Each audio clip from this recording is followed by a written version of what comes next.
Greetings YouTube. Today I have a Wessel Werk Turbo, and this is the new one. This is very similar to the one Miele is now selling on their bagless canisters, except instead of the knob it's got a slider for its Venturian effect, and their logo is in there. It's kind of a cool touch. And if you're ever not sure if something's a Wessel, you can take a look right there and you'll see this little triangle symbol with their name in it. So I've had this one for going on about a month. And you know, before I can recommend something, I have to take it apart and see how it works. And I believe this works just like any other one. So we're just going to take a look real quick. And I figured I'd turn the camera on and we'll make a service guide. So first off, there's a quick release door, and you can get to the turbine if need be to open that up. And if something were to get stuck in there or stuck in the neck, you could then free that up without even having to take it apart. So going as far as I'm about to go, I usually recommend bring it to your local vacuum store and have them take care of it. Getting in here can be a little tricky for some folks, and often I see customers over torque their screws if they get in here. So without further ado, let's get a T10 and we'll just open it up and see what's inside.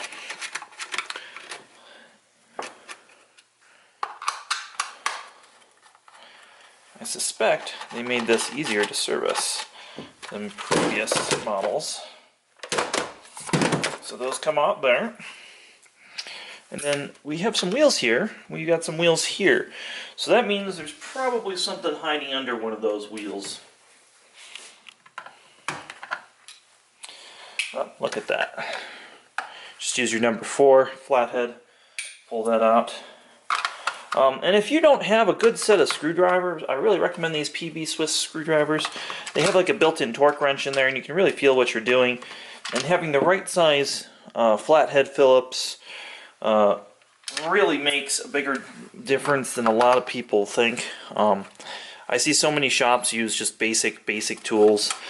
Yeah, you can get along with the basic Craftsman set, but really you want to have a good professional set of screwdrivers. So you also are going to have to pull these wheels out as well, and this is something a lot of people, again, are not going to want to do. And you know, you're not meant to do this over and over and over again. This is probably only going to be done 2 or 3 times in the whole lifespan of these heads. Typically these heads last between 10 and 20 years. I mean, they're not, generally don't need service very often.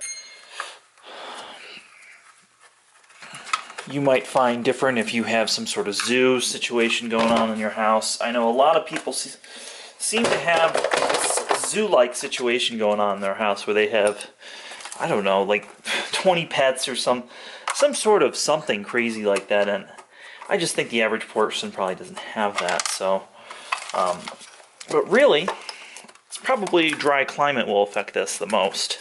Because it's a turbo, it relies on the air of the vacuum to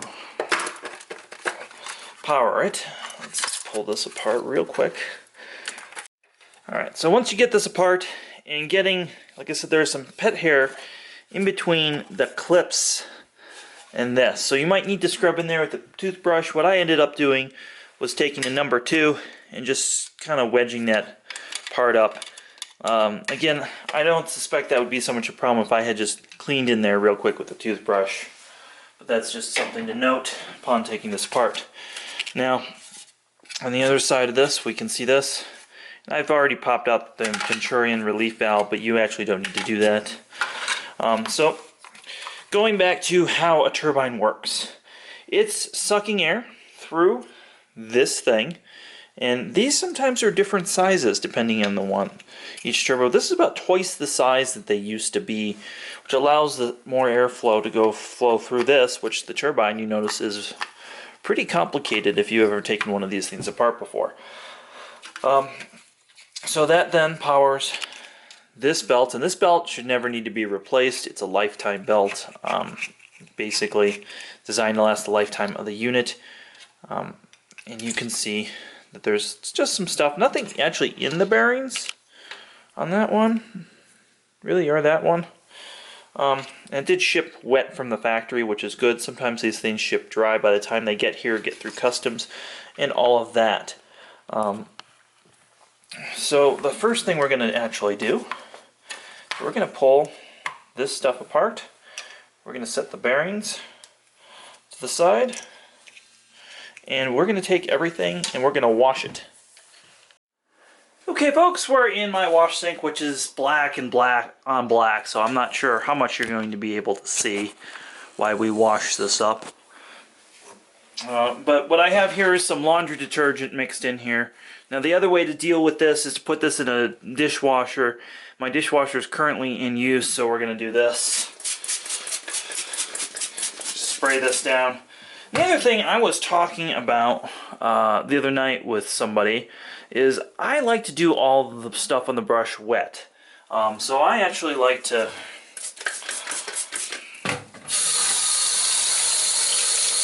do all that wet. And it keeps the dander down and it keeps all that stuff relatively more contained than if you're doing it the other way. Now the other thing, if it will focus, so you can see there's a line here, and that line is for you, when it's in the vacuum, to cut the hair off the roller. I now have the roller, of course, out of the vacuum, so we are going to just cut that off whichever way possible. Now I can get into it in a better angle. So, and you'll see, doing this wet, you see that all that stuff just comes off pretty easy. You can almost rinse it off. And this one doesn't have too much stuff. This is all stuff from inside my house. In the past month or two I've been using it. And you don't need to do this as often every month. This is not something you need to do. We're strictly taking this apart and doing this as a guide, because I'm sure somebody will need this sooner than later. So definitely hit that thumbs up button. And, you know, we always appreciate when you share our videos with your friends.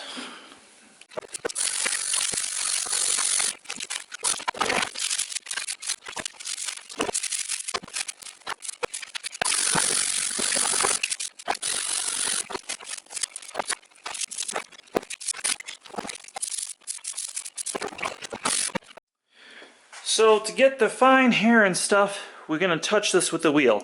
You don't want to touch this part, just the bristles.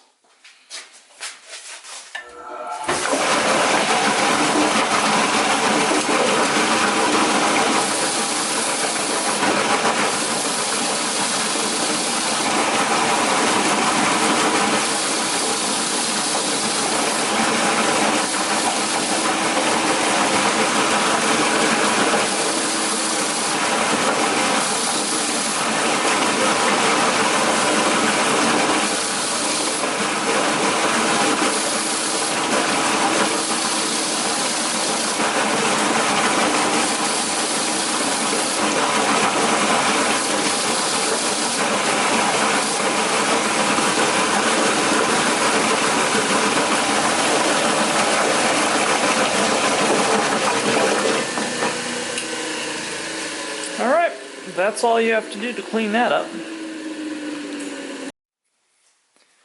So everything's been washed, dried, we've cleaned off the brush roller. It's time for reassembly, and this is what it looks like in pieces. So the first thing you're going to do when you reassemble this is we're actually going to get a Q-tip here.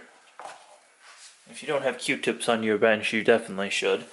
We're just going to go in here. We're going to clean out any possible bad petrol grease or anything, though. They seem to be using a synthetic grease, which is absolutely okay and good for this, but I just want to make sure those are clean and they're good. So because this is a fairly new one, again, we're not going to actually clean out any of the old grease, but if you're doing this years in the future here, you definitely are probably going to want to clean out that grease. Again, I'm just going to go around the edges here. The next thing we're going to do is we're just going to clean out any schmutz on there. Alright, we got all that. Now, if these are really stubborn, you can take some compressed air.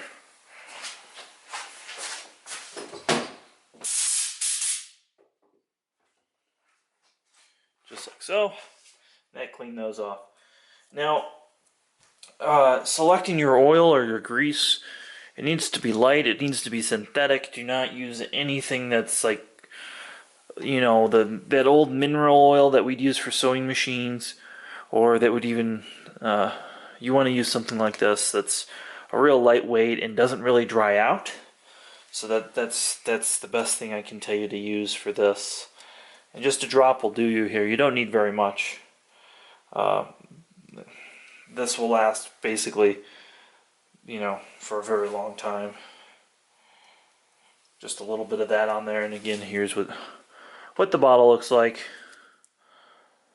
And the cool thing about Tri-Flow is it's kosher. So, you know, if you had to use it on your kosher meat grinder, you could. Let's start putting this together. Now, when I put a belt together, there's a little trick I do.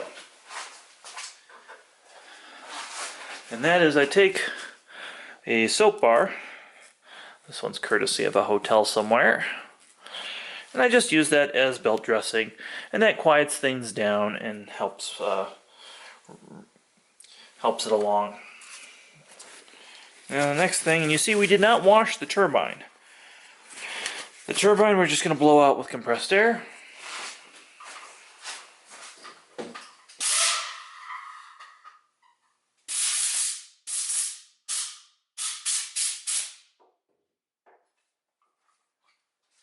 And with the turbine, we just want to make sure that nothing's stuck, there's nothing obstructing the turbine, and it's good to go. And we're just going to clean off the ends real thorough, like so. So that's what the turbine looks like out of its shell. So now, you notice the brush roller is a free floater, and these are really stiff bristles compared to what they used to use. I can't wait to do the pickup test with this just by itself. I've tested it actually on other vacuums. I've never just tested it on my central vacuum, well, on camera at least. So those guys just kind of go on there. So this is very intuitive. If you've worked on anything else German and it was a vacuum, you'll notice this is a pretty common theme. So when this goes on, we're going to put this. These are the same bearing holders I've been using forever. And here's the part you probably lost and are wondering where it is. There's a clear, the camera will focus here. Very clear. There's a clear washer. And that just goes on the end there. Put this on.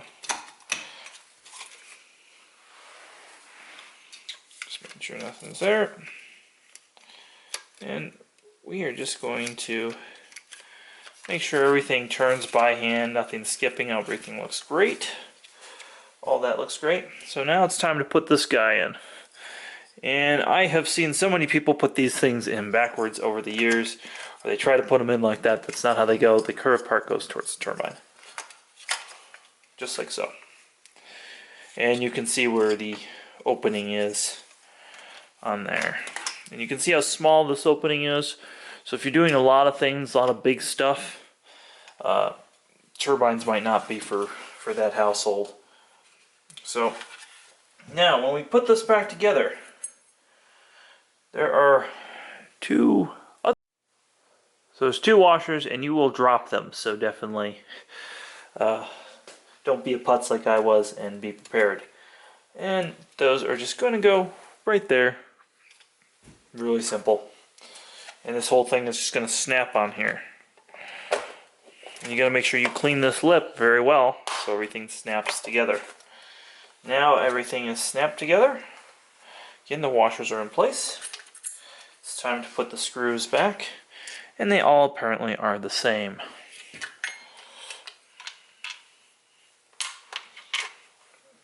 And if you've ever changed a car tire, that's kind of the way that you want to do this. So you go zigzag with the bolt pattern when you're tightening up this sort of thing. And we're just going to put this in with the screwdriver real quick. So now I'm going to tighten this up.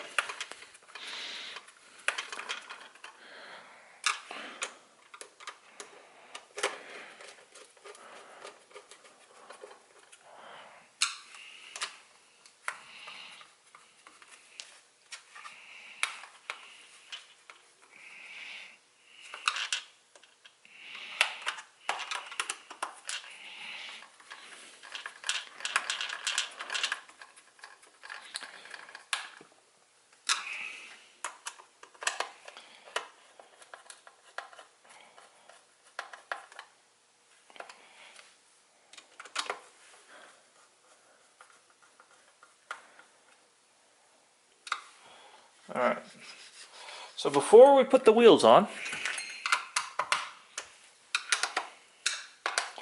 I'm just going to torque those, make sure they're torqued real quick. Don't want to over torque those. We're going to make sure everything spins up and works correctly.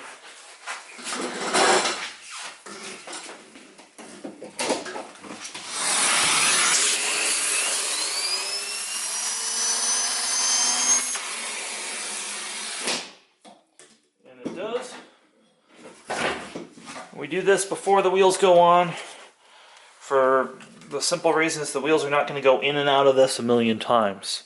So we just want to make sure that they're nice and good. Now the thing you can do before putting the wheels on, again just a drop will do you. That can quiet down any squeaking or anything that can sometimes occur with this kind of design. Now when you put this in, you're actually going to take your screwdriver and you're going to push on the metal part. Both sides. And there you go.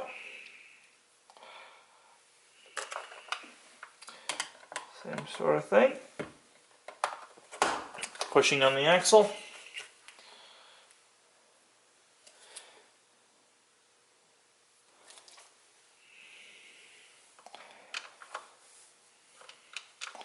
And these little wheels, these always, no matter what vacuum it is, these tend to get away sometimes, so just be careful with them.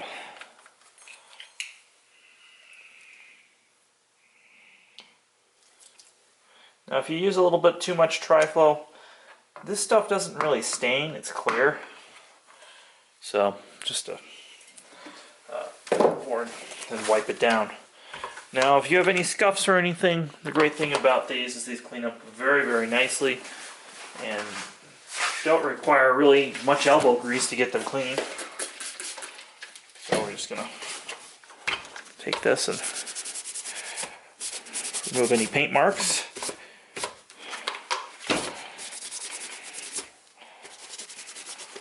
Whatever kind of plastic they use, it is the perfect material for this. And then if you really want to give it a good shine, a little furniture polish never hurt these as well.